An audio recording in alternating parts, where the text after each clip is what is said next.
The parts of a neuron include the dendrites, which receive information in the form of stimuli, the cell body, which connects to the dendrites and brings information to the axon. The axon carries the stimulus away from the neuron's cell body and transmits the information to different neurons or muscles.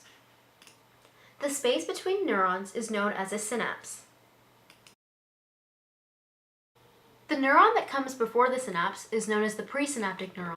The neuron that comes after the synapse is known as the postsynaptic neuron. In the axon terminals, action potentials arrive. There are voltage-gated Ca++ channels at the ends of the axon terminals which open to allow calcium to enter the cell, signal to vesicles, which move to the membrane of the presynaptic neuron. Vesicles then release the neurotransmitters by exocytosis, and the neurotransmitters diffuse across the synapse and bind to the receptors of the postsynaptic neuron. When these neurotransmitters attach, they can excite the second neuron, causing an action potential. Membrane potentials in the dendrites can propagate a signal down the axon of a neuron. The diffusion of sodium inside the cell and the diffusion of potassium outside the cell creates changes in membrane voltage which can trigger an action potential. There are voltage-gated ion channels, both sodium and potassium. In this model, the green ion channels are sodium channels, while the orange are potassium channels.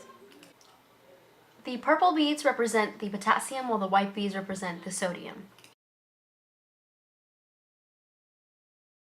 Initially, the membrane has a voltage of negative 60 millivolts, negative 70 millivolts, and negative 70 millivolts.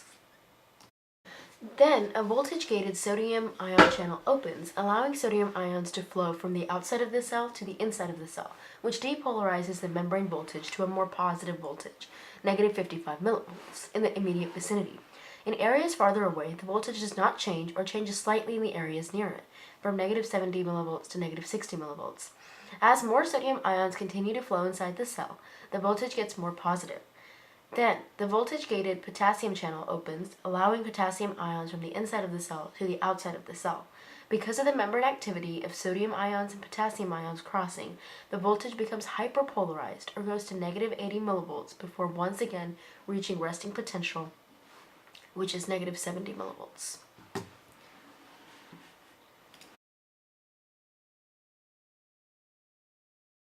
The axon hillock is right before the axon, and it is where action potentials are generated, and it is also where stimuli are received and passed down the rest of the neuron and possibly postsynaptic neurons.